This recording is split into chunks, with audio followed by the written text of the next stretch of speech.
All right, I want to welcome to this show Amanda Webster. Amanda is a mind-body wellness coach with a specialty in holistic nutrition. She and her 9-year-old son learned French together, which is awesome, and they do humanitarian work together, like dog rescue and homeless outreach, and something called Days for Girls. I look forward to asking you about that. They went, so Amanda went from a ledge of a foreign hotel room, ready to end her life, to overcoming depression on her own terms and becoming the mom she always wanted to be. I'm excited to have you, Amanda. Thank you for being here. Thank you so much for having me. So this is a great topic. I'm excited to be able to talk with you, your experience, the things that your expertise, just talking about health, nutrition, wellness, all those things are so important. That's part of what I studied too in college. Was I actually did health promotion studies with an emphasis in nutrition, but it's something on the back burner for me now. But I love talking about it.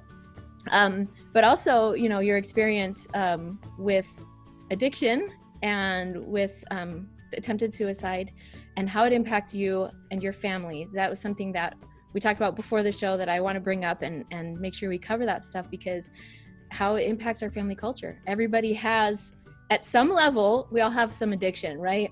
Right. And at some level we have health concerns and things that are all impacted by our family culture and the narratives that we bring with us from our upbringing and into our families, right? And so these kinds of patterns are things that I want to help my audience to discover and learn how to shift towards healthier patterns. So first of all, I want to ask you, how did you get into this, your expertise of being a mind-body wellness coach? Where did that begin? Well, when I first got into it, I was actually pregnant, like 8 months pregnant with my son. And I feel like I was kind of in that desperate place where I didn't know what I was doing with my life. I didn't know what to do. I just needed something to pursue. And I thought, well, I can learn a little bit more about how to take care of myself, because both my parents had passed away in my early 20s from completely preventable, now in retrospect, conditions, things that were caused by poor lifestyle and whatnot. And there was a part of me that wanted to not only prevent that for myself and for now my child that I was going to have, but I wanted to help others, because I thought if I can save one person from having to go through not only the pain that I did, watching my parents suffer, but the pain my father went through having multiple critical conditions, like very serious conditions. My dad had congestive heart failure, colon cancer, sleep apnea, liver failure, emphysema, like anything you could have wrong, my dad had wrong. Yeah.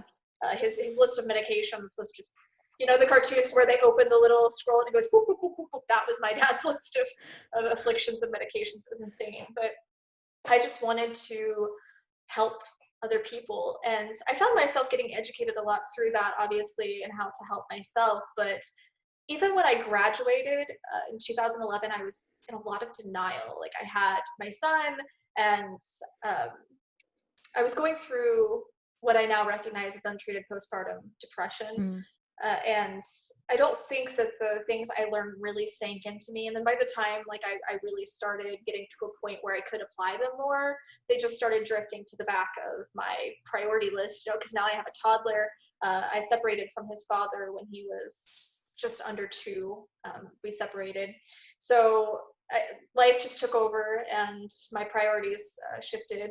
And I started doing dog rescue and dog boarding and stuff. So everything about nutrition, everything kind of took the back order. I did see some clients. I did talk to some clients here and there, but for the most part, I just didn't really take it seriously anymore. And in that, I noticed, my depression kept getting worse and worse and worse. Of course it did. And in 2018, I found myself on the ledge of a Canadian hotel room, ready to end my life. And I'm not saying that nutrition specifically is what put me there. There are a lot of aspects, a lot of things that got me to that place. But let's be honest, I wasn't giving my body or my mind a fair shot. Well, my mind is part of my body, your brain is part of your body. I wasn't giving myself a fair chance to be able to cope with any of these things that were going on that led me to that ledge. Isn't that interesting that you said mind and body? Oh, well, my mind is part of my body. But we do kind of put those on different planes, right? Like we kind of go, yeah, that's separate, but not. Yeah, like the brain is part of the body. I think that the mind is something a little bit different. Like that's where our Mm. emotions and stuff are. Like that's where the energetics of it are. So I kind of like to think of the brain as the physical part and the mind as the more energetic part. I don't Yeah. know if that's completely Yeah. Yeah. scientific jargon right there, but that's kind of how I look at it. Like the way I look at the difference between panic and anxiety attacks. I don't know if it's completely scientific, but it's the way I distinguish them when I am discussing my own experiences and stuff. So yeah, and then afterwards, once I came down from the ledge, like once this experience that I had brought me down from the ledge, I ended up realizing it's time to get back to basics. Like I have to give my mind and body a chance. I did it again. If I really want to heal myself, and I was desperate to heal myself, the sign that brought me down showed me that I wasn't meant to die. And let's be honest, I didn't want to die. I just didn't want to hurt anymore. And like I gave myself a year. I told myself I'm going to give this everything I can for a year, and if at the end of that year I still feel this badly, I'm going to jump. I don't care. I can't deal Mm. with this forever. I can't deal with this pain forever. I don't want to deal with it forever. So I was very motivated to get better, to heal myself, and I went to a mental health professional that I've been seeing on and off, and I said, look, this is what happened, but I'm going to heal myself. Like I am going to be happy. I'm going to get better. And she said, no, you're not. Like she straight out told me that's not possible. You have a serious mental illness. This is going to afflict you for life. You're always going to have to be under professional care. You're never going to be able to have a functional, happy life. This is what I was told by a professional. I proved her Wow. wrong. She was forced to sign the decertification paperwork. She was forced to reevaluate me and decertify me because I don't any longer have the criteria to be considered to have a serious mental illness. Wow. That's an incredible story. Now, that's when what was going through your head when she's like, you're never ever gonna get better? You know the scene on Legally Blonde where Elle's in the bunny costume and Warner tells her she's not smart enough for law school? That's what was going through my mind. Is just like, you freaking watch me. You Yeah. watch me prove you wrong. And my dad, I always kind of lived by my dad's advice that was prove them wrong. When somebody tells you that you can't do something, do it twice and take pictures. I shot for Playboy in my 20s, and that was kind of one of those FU middle fingers to everyone that said, you're not good enough, you're not pretty enough, your boobs aren't big enough, your skin's not clear enough, I really weigh 102 pounds. I was called fat by photographers. And it was just an empowering experience for me to say, I'd always wanted to do this. I'd always wanted to shoot for Playboy. And I made it happen because I think in part because of those people that said, you can't. Interesting. Wow. Interesting. But So yeah, when, I was Elle Woods in the bunny costume. That's where yeah, I was right. when You're I was in like, the office. Is just watch you me. see how valuable I could be. Yeah, that's awesome. So before we started recording, we were talking about this and how, the things that were going through your mind when you were having suicidal thoughts, when you were having addiction, and the way that it impacted your family. So you had a son during that time, and you mentioned what people would say to you when, oh, think of your son, think of your children. Yeah. How did that impact you? Very few people knew about my issues, about my struggles with addiction and depression. But yeah, those that did always had a tendency, that was the first thing they brought up was, think of Bryston, who's my son, he's 9 now. Think of Bryston, think of Bryston. I was thinking of Bryston when I was on that ledge, when I was ready to jump, like literally my fingers were slipping off the frame of the window and I was looking down. Bryston was the last thing on my mind. Like that's what I wanted to hold in my mind and in my heart in my last moments of my life, because I believed with everything in me that I was doing what was best for my son. I believed in the throes of that depression that I was doing what was best for my son. And in the time that I was using, I was doing coke pretty regularly. And I will say I never did it around him. I never did it directly around him. I was never high around him, but I split custody with his father, 50-50 custody. And he went to school and stuff. So obviously there was a lot of time for me to partake in that without directly Right, without affecting him him. knowing. Mm-hmm. Yeah, without him knowing. And I was self-harming too, and he didn't know about that either. But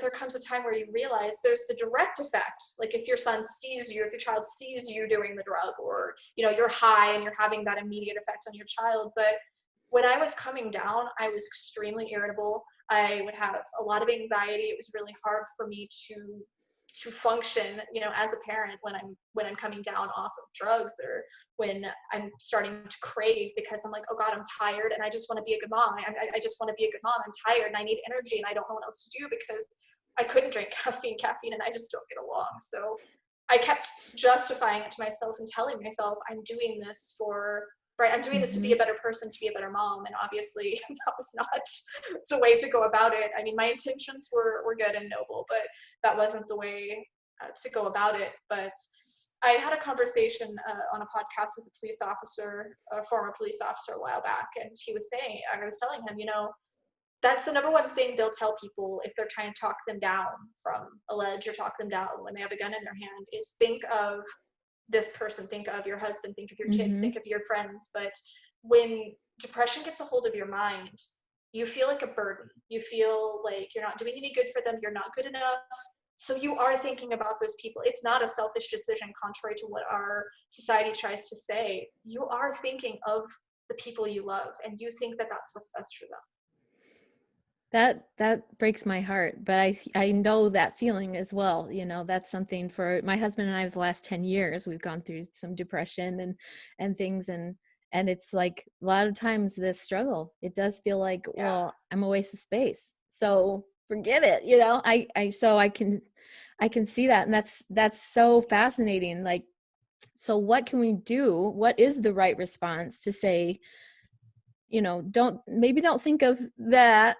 But what can they think of? What can we say to people who are experiencing these things that help bring them down off the ledge? It's so different for every person, because when I've shared some of the things that I wanted to hear, that I wanted people to talk about, really, I just wanted somebody to say, I care about you and I'm going to help you get through this. Not, like the cops will say, you're not going to be in trouble. Just think about the people you love. No, tell me you're going to help me. Be there for me. Don't try and bring anyone else into it, because this isn't about my family. This isn't about anybody else. Let's help me before we start worrying about everybody else. Because if I jump, or if I end up, addicted to XYZ drug, my family obviously is going to not thrive as well anyway. So really focusing on the person. Actually, I did a video for the It Gets Better project quite a few years ago now.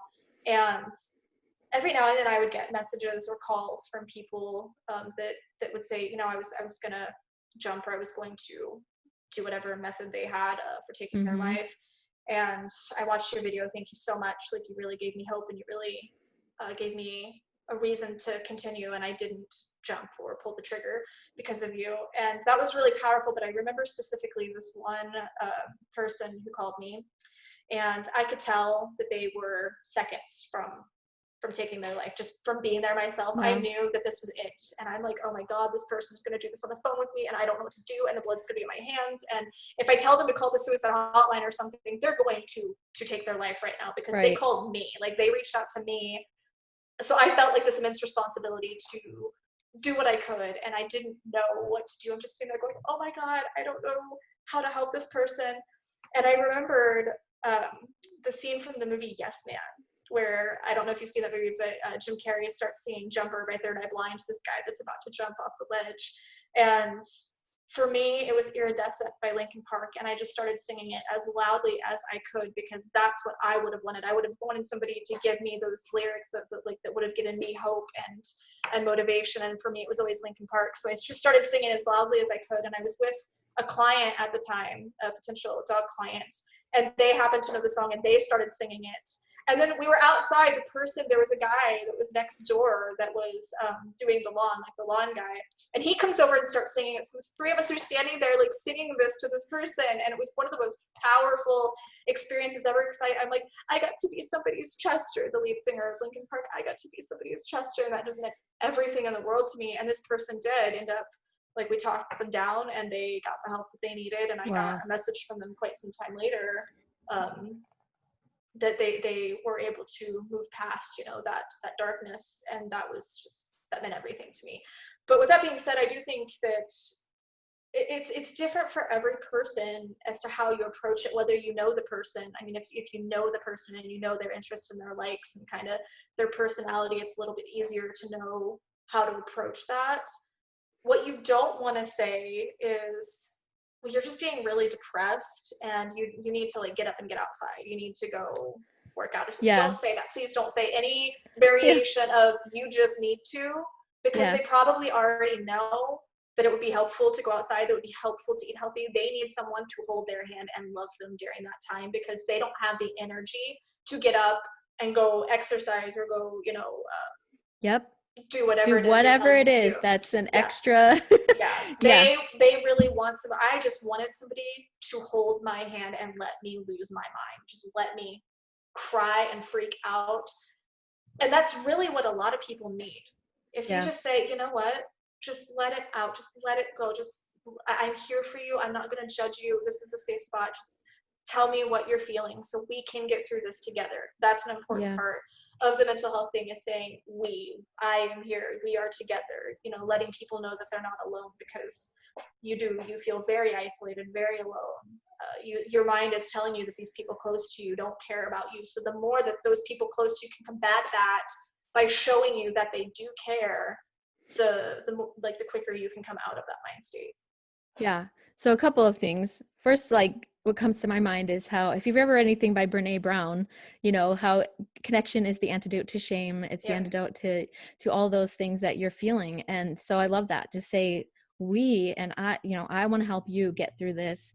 And Yeah. then, and like, no shame, no judgment, nothing. Like, cause as soon as we Yes. feel judged, it's like, well, You will I'm shut off, and that obviously person won't be a I'm safe worthless. person. Yep. Exactly. Exactly. If you That's tell powerful. somebody that's going undergoing addiction, or that's undergoing depression, anything judgmental or anything Yeah. that's, well, I've never known anybody like this. So the people I know can handle, this situation that you're upset about. If you in any way say, it might even be that you're trying to show them, other people getting through this, but if you say any variation of anything that's judgmental or that's trying to compare them to someone else and telling them how they should feel, they're going to shut off, and you're not going to be a safe Yeah. person for them to talk to. So my advice is, if you don't know what else to do, just be kind. Just be kind and compassionate and listen and really hear their pain and hear what they have to say, because the problem with depression and suicide is these people have so much pain inside and they just need somewhere for it to go. And if you can be that person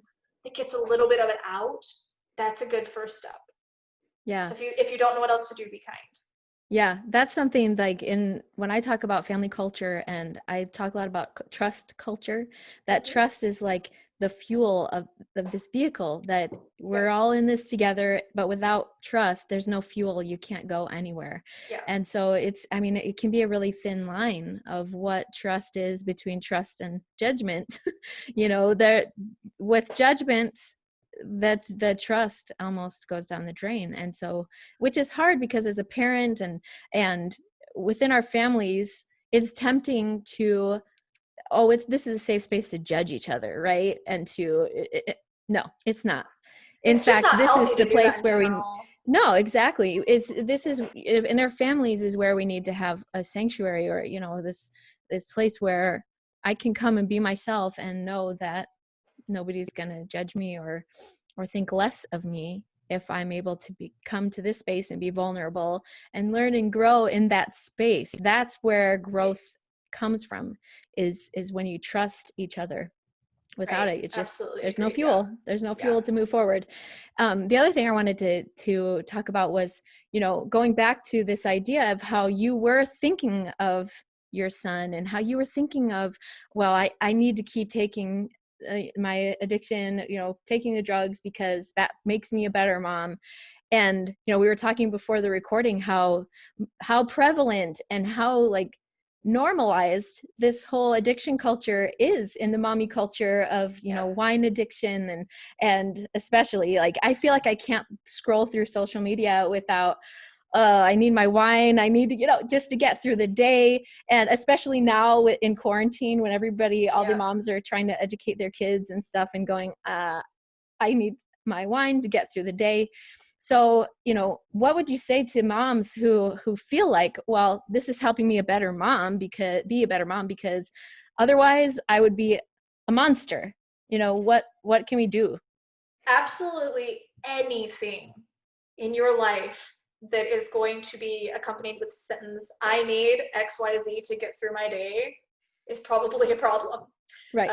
Because it can be caffeine, it can be soda, it can be coffee, it can be, you know, tea, and even tea taken to the extreme when you're chugging caffeine all day long, that's still an addiction. And I know what it was like, obviously, to be at that place. And I'm not saying that I never have a glass of wine, but my advice to people when they are utilizing or when they continue to drink alcohol is, are you drinking that because you just want to enjoy a glass of wine, or are you drinking that glass of wine to cope with an underlying issue? Are you drinking that glass of wine because you feel like you're not a good enough parent? Because believe me, you're a good enough parent without the wine. With or without the wine, you can be an amazingly wonderful mom or dad. And if you do deserve to, you know, to decompress at the end of the day, we all deserve to decompress at the end of the day. And if sometimes that is a glass of wine, I'm definitely not the person that's going to judge you for that. Right. However, if you're utilizing that as a coping mechanism to deal with stress, to deal with anxiety, to deal with depression, that's when it becomes problematic. And I always tell people, like, if they're going to indulge in that, ask themselves why they're having that glass of wine. Are you having it to relax, or are you having it to cope? And if you're having it to cope, let's see if we can find something else that is going to have that same effect, that same calming effect, whether it's a bath or a cup of, you know, decaf tea, like chamomile tea or something. There's lots of options to decompress. It's not an alcoholic beverage, especially because the biggest problem with that is alcohol is a depressant. So if you're already struggling with overwhelm and stress and anxiety and depression, alcohol, number one, is going to exacerbate those symptoms of depression. Number two, it's not going to let you get as deep of a sleep, because even though, yeah, sometimes we drink half a bottle of wine and pass out and we think, oh, well, I'm going to get better sleep because I passed out. No, because you're not going to go into REM sleep, so you're not going to get as deep of a sleep. So now you're affecting your sleep cycle. And when you affect your sleep cycle, I know, because I'm a mom, you're going to be a crab the next day. I had to think of a nice child-friendly PC word there. You're going to be a crab the next day. It's going to make you more irritable because it's going to start affecting whether or not you're getting that deep sleep. So, like I said, it's the cycle not continues. Yeah, it's not a bad thing to indulge once in a while in a glass of wine. It can have its benefits when used in moderation, unlike cocaine, which is what I was doing.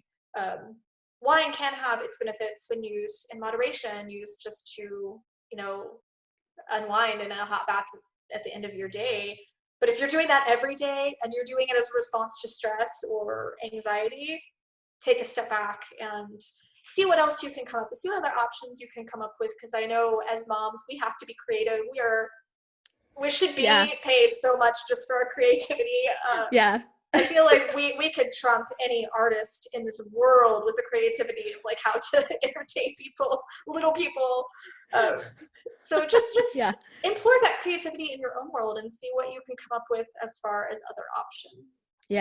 Meditation, or one of the things I like to do is I just sing. You know, I like to sing or do deep breathing, or, you know. So many people have caught me in my car screaming Linkin Park lyrics at the top of my lungs when I'm stressed out with my kid. I'll just go for a drive, like for 5-10 minutes. I'll just go and I'll crank up my Linkin Park album and just scream the lyrics. I remember one time, I'm not Chester Bennington. I, number one, don't sound that good. Number two, I probably look crazy, but here I am, this guy like pulls up next to me and I'm like like screaming this. I think it was Faint, it was the song Faint, and I'm just screaming this at the top of my lungs. But it feels so good. It feels so amazing. It's such a more therapeutic way to get out that energy and rebalance myself than any alcohol ever could be. But I definitely have gotten some funny looks while I'm belting out lyrics.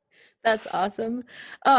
So I love all this. So one of the things then that I want to talk about is, you know, when you were saying in the beginning about, you know, the health of your body and mind, and you talk about, as a mind body wellness coach, how those things are really interconnected, right? Like the way that you feel like you were living, your mind and body were out of balance or you're unhealthy.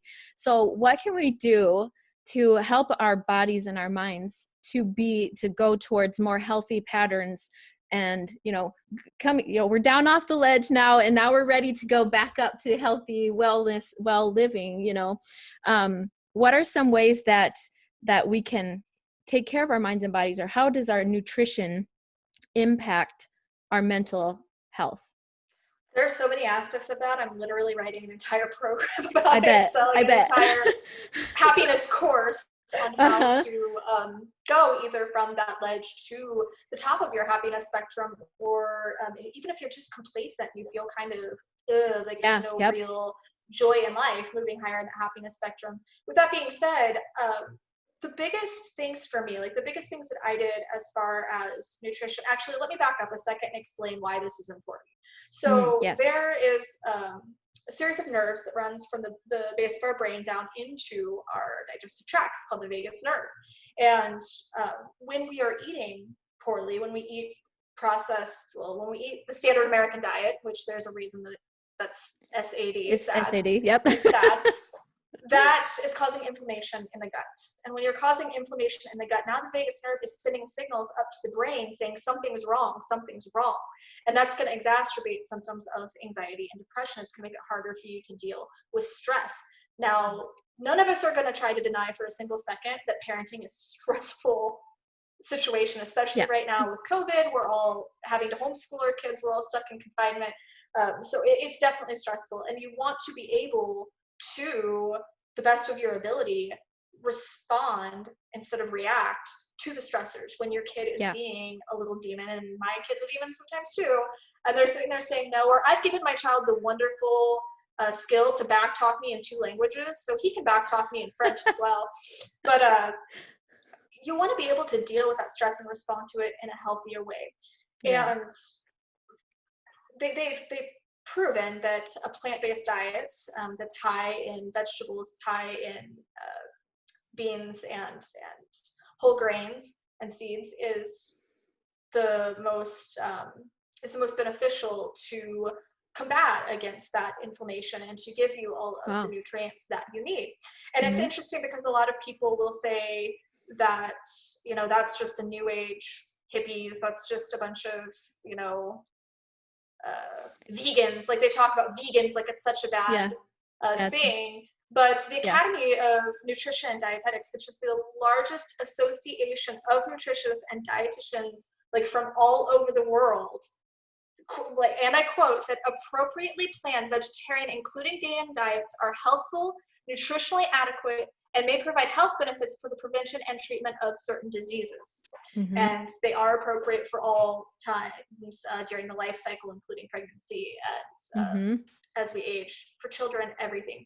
So with that being said, I just wanted to quote that, just to say that this isn't some kind of new agey idea. This isn't some kind of hippie lifestyle. There is science behind this that when we eat a more real food-based, I don't even want to say diet because I hate the word diet, but nutrition regime, that is how we really feed our brains. If you're eating fast food all the time, there's no nutrients to that. And if you're on a lot of these fad diets, and I will say diets because in that case it is a diet, when they're on these fad diets, they focus so much on cutting out. Are you cutting out carbs? Are you cutting out fat? Are you cutting out this? Are you cutting out that? When they're not really talking about how you're going to balance and get the nutrients that your brain needs. And there are actually several nutrients that can cause several nutrient deficiencies that can cause symptoms of mental health issues. You can actually download that on my website, the top 10 nutrients and where you can find them. Because if we're not giving our body the nutrients that it needs for optimal brain function, we're pretty much setting ourselves up for anxiety and depression symptoms and a really poor ability to deal with stress. So as far as really practical tips, finding ways, even if you're not going to go full vegan, I mean, that's always, I obviously always advocate, let's all go vegan. That would be ideal. If we all went vegan, it would be ideal for the planet, it would be ideal for health. Everybody needs to go vegan. However, I understand not everybody's going to go vegan. And if I could just give people a few tips. Number one, I always say add a smoothie into your day. And I'm not talking about the smoothies that come from Dairy Queen or whatever, Jamba Juice. Make a freaking smoothie because it is the easiest way to pack in a whole ton of nutrients. So even if you're not eating as well as you should be, you're at least going to be getting more iron, you're going to be getting more protein, you're going to be getting more of these things that your body needs. You can throw in some stuff for your omega-3s.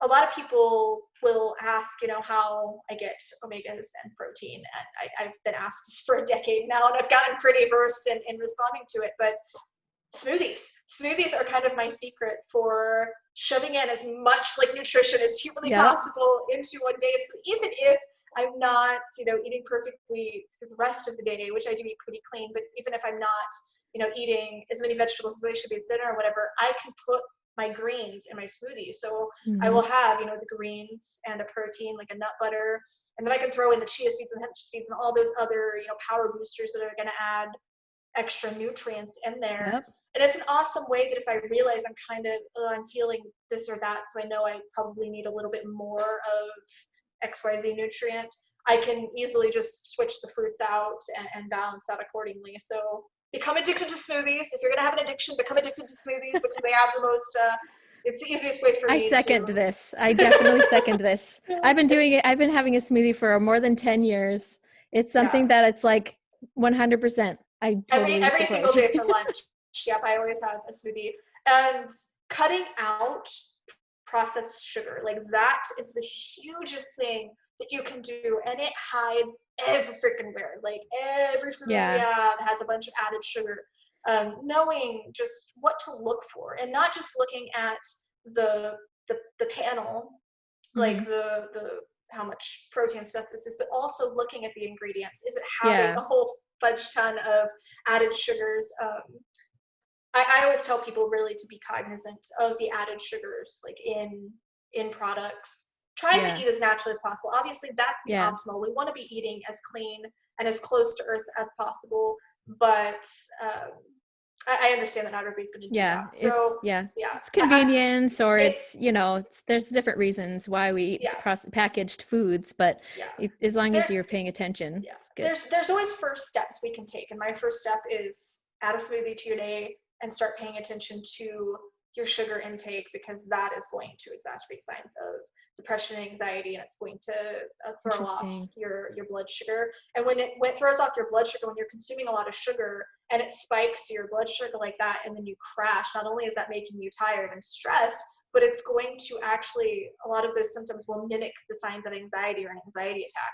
So so that's a really important thing if you are looking to minimize symptoms, mental health symptoms. And it's really important for kids too, because some people think it's kind of funny. I've seen parents laugh, when their kids go to a birthday party and they'll eat, that cake and that ice cream and probably candy too, and then they'll crack out for about 40 minutes and then pass out. I'm like, that's not funny that you did that to your child. Like, you literally just caused your child's blood sugar to spike and their insulin levels to be like thrown off. And it's not cute or funny, like when kids pass out from a sugar high. That's not something that I would be particularly bragging about, and there's a lot of other options.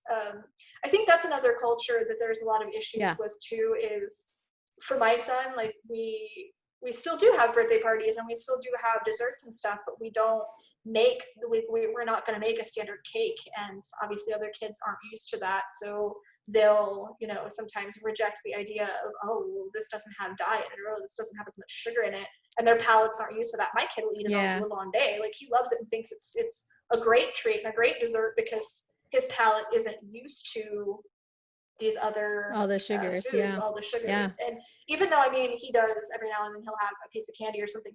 I'm not saying that he doesn't, every now and then have a piece of candy, but his body doesn't crave that. So when you eat a lot of sugar, you're telling, like, your brain, once it starts coming down, is going to say, I need more of that. I need more of that. And it will adjust your taste buds accordingly. Speaking of addiction, right? Yeah.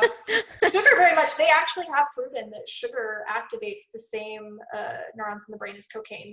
It activates the same parts of the brain as cocaine, and you have the same cravings and the same general symptoms of withdrawal as cocaine. Wow.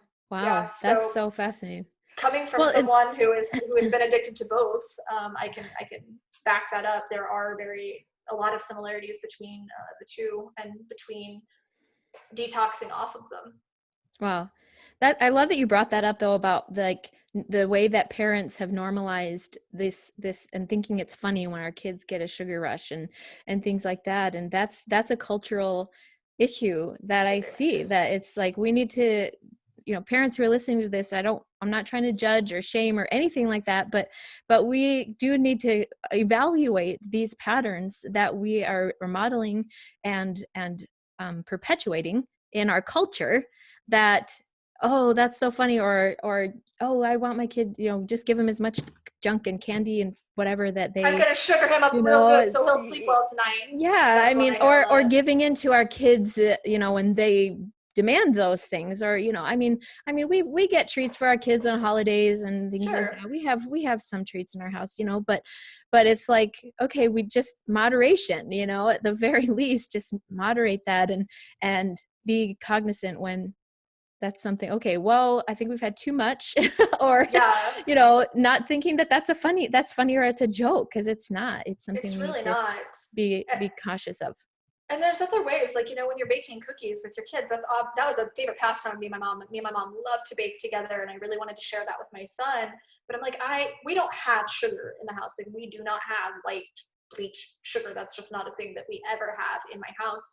But there's other ways, to sweeten with honey, or to sweeten in other ways, to use other sweeteners.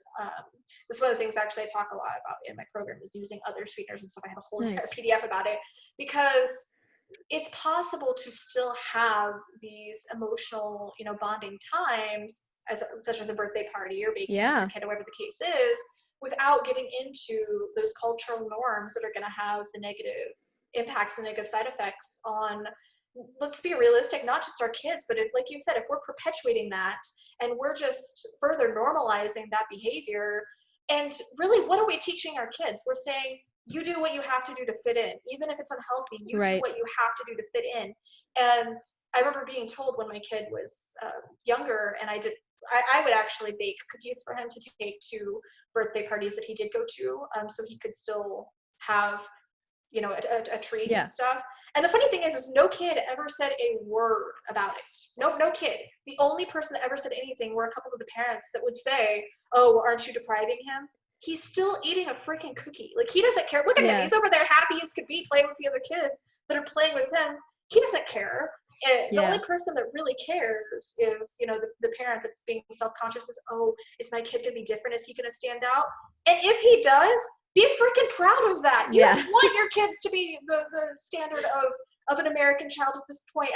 The obesity rates and the rates for depression, all these things are through the roof. So if your kid is different and your kid is standing out, teach them to embrace that. Because I will say that if I would have listened to all the bullies growing up that told me that I wasn't good enough, that I was too fat, or that I didn't have big enough boobs, or that I wasn't smart enough, if I would have listened to all the warners in my life that told me that I wasn't smart enough for law school, I would have killed myself in my teen years. Like, there's no way that I ever would have made it to 35 with that kind of mindset. I got to a point, especially after coming out of this darkness, where I started embracing my weirdness. I started embracing what made me different, and teaching my kid to do the same. Like, he knows that not everyone's vegetarian or vegan. He knows, that we all make different, we all have different lifestyles and stuff.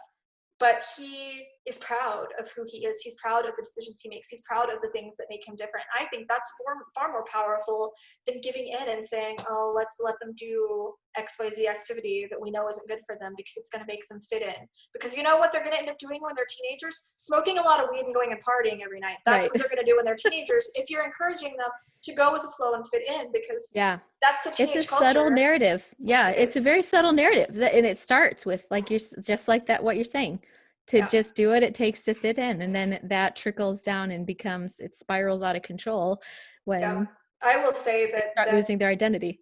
the idea of fitting in is a large part of what caused my mental health issues. I dealt with depression. I think I saw my first therapist 4th or 5th grade is when I started really realizing that I wasn't quote unquote normal, that I had more mental health struggles than other people, and my parents, got me into therapy. But I think a large part of that was I didn't fit in. Like, my parents didn't have money, I didn't wear the right clothes. There's always something, and I didn't fit in. And instead of embracing that and enjoying my life, I sat there and went, okay, well, how can I be more like Brittany? How can I be more like the popular girls? How can I get the popular boys to like me? And the interesting thing is, looking back now, not a single damn one of them did anything with their lives, right? Like, Right. none of them are in a better place or anything than me. And I'm not saying it's a Yeah. kissing contest or anything, Yeah. but Yeah. I'm just saying that none of them lived a life that was so Yeah. extraordinarily better than mine to justify letting go of what made me special, to justify letting go Yep. of what made me unique. And I always point out, the people in our culture that we do look to that are considered to be the ideas of success, quote unquote, like Mark Zuckerberg or Steve Jobs or any of these successful people, Elon Musk, any of these really successful Yep. entrepreneurs and stuff, they were all outcasts as kids. They Yeah. were all those weird people that people didn't want to invite to the popular like crowd. It's a good thing Yeah. to stand out. Like, where did Yeah. we lose that? Because I remember when we were growing up, we were always told, be who you are, be who you are. When did we let go Right. of that? Well, parents, we don't have the skills, the narrative, we just don't know. We just don't know better. A book that I always love to recommend on this subject is called Hold On to Your Kids by Gordon Neufeld. And it talks about how to keep your children oriented to you as a parent, because it's so natural in our culture for kids to become peer oriented. Yeah. And it's natural for us as parents to want to go, well, they need friends. Well, they need to connect. They need socialization. They need blah, blah, blah. And that's become so culturally normal that to stand out and be different is abnormal. It's weird. Yeah. But when we teach our kids that, look, peer orientation is really just the blind leading the blind, we really need to help our kids know that we as parents are their source for information and confidence and strength and identity, and we didn't just bring you into the world to send you off to your friends and Have forget fun. about you. Like, Yeah. we love you and we want to help you to live the best life. And but it's easy for us as parents to go, well, I don't know what I'm doing, so I'm just gonna, the thing to do is let them get along with their peers, so that's what I'm gonna do. But it's a losing game. Like, that's where kids Yeah. start to get that anxiety. They start to want that peer approval and get lost. So Yeah, and as we good age topic. out, as we age out of being kids and teenagers, then that mindset turns into a keeping up with the Joneses. So they're Right. going to carry that into adulthood, because now they've spent their entire life going, how do I be as good as XYZ Yep. person, because this person is popular and this person has approval. Let me tell you, the people that have approval are very rarely the people that you want to be looking up to and following. Right. Like, Right. but I don't. I get Yeah. people all the time that don't approve of who I am or what I do, and I don't care. I used to. Yeah. I very much used to. It used to bother me, and I sit there and I go, how can I make people like me? I'm just gonna be real honest. I would sit there and think, how do I make people like me? Because nobody likes me. I have no friends. And that wasn't true. I might have had fewer friends, but when you really stop to think about it, that's kind of a good thing. You don't need Yeah. the entire school to worship you for you to, have high self-esteem. And looking back, my little pack of friends that I met in like 6th grade and junior high, those were my bridesmaids at my wedding. Those were the girls that were there. Those popular girls that I tried to impress, none of them really stuck around. None of them really ever gave a damn about me. But those quote unquote outcasts, those were the people that mattered, that treated me with love and respect and dignity and were there for me through thick and thin, through like all of the issues in my life. Those were the people that never, stopped believing in me when I didn't believe in myself. Those were the people that I really needed to focus on, and not how do I impress little Miss Perfect. And I won't say her name in case she ever listens to this podcast. There's that one girl. He's out of the school, picture. It's all good. There's that one girl in school that I'm like, oh my God, like little Miss Perfect. I just want to be like her. And she is on my social media, and I realized, she didn't have any better of a life than I did. Yeah, we all grow out of those things and start establishing our own lives. This is a good topic because I just think it's so important to as parents, even for us, to establish our own self-confidence and say, I don't need a Pinterest lifestyle or, things like that. Like, I just want to love my life and be able to embrace this little family that I have and be happy with my sphere of influence, my skill set that I have to contribute and produce. And so I love that. And I just love this. So Amanda, I just so grateful to have this conversation with you and be able to talk about this stuff. Is so important to be able to, bring these topics to the attention of, people and parents, so we can know, how to address these, anything, these kinds of things that arise. Everybody has some kind of mental health issue. Everybody has some kind of addiction. Everybody has some kind of, all of these things that we struggle with. And so thank you so much for coming and being on my show. And so I'd like to know, where can we connect with you and find out more about, you referred to a PDF, you referred to some of your lists and things. So tell us where we can find those. Yeah, if you go to amandawebsterhealth.com, that's where you can contact me, where you can find me, where you can get more information about the program that I'm about to launch. But if you sign up for my mailing list, you'll also get an exclusive invitation to my Facebook group, where I post a lot of motivational, inspirational things, workouts, recipes, stuff like that. And you'll also get my weekly newsletter, which has a lot of similar content. It's gotten really great feedback, because it's just chit chat like this. It's not buy my product, do this, do that. It's just, here's what's going on in my life. Here's some of my struggles. Here's how I got through it. Here's some tips for you doing the same. So I really love connecting with people in some real my encouragement. Group. In my group. I get a lot of messages from people who are struggling, and I'm more than happy to talk to them and see if I can help them. And of course, I'm on Instagram at Amanda Webster Health. I also launched a YouTube channel not too long ago, and I don't have a bazillion followers yet, but I have been posting videos, just self-help videos, self-improvement videos. I've been doing a couple celebrity interviews. I have Billy Bob Thornton coming on next week to talk about veganism, so that's pretty exciting. Cool. Yeah, so just that helps people that are looking to reduce stress, reduce anxiety in their life, and connect more with their own happiness and with their family. Because I tell people nowadays, what's more important, your newest Instagram update or your kid? And I'm not saying that you can't look at your social media sometimes, but there's a beautiful child or a beautiful friend or somebody right in front of you that wants to connect with you and spend time with you. You can look at that Instagram feed later when you're in bed, or whatever you do at the end of your day to wind down. Sure, take 5-10 minutes to update your social media, but let's focus on what's really important. Let's focus on what we can do to genuinely be happy and be fulfilled and connect with those people that we love. Awesome. Thank you so much, Amanda. Thank you for being on the show. I appreciate what you do. I appreciate your story and the things you've gone through that have allowed you to have so much empathy and so much, being able to connect with people and have this knowledge so that you can help people where they are in their situations to improve their life. So thank you so much, Amanda. Thank you for being on the show. Yeah, thank you so much for having me. It was awesome.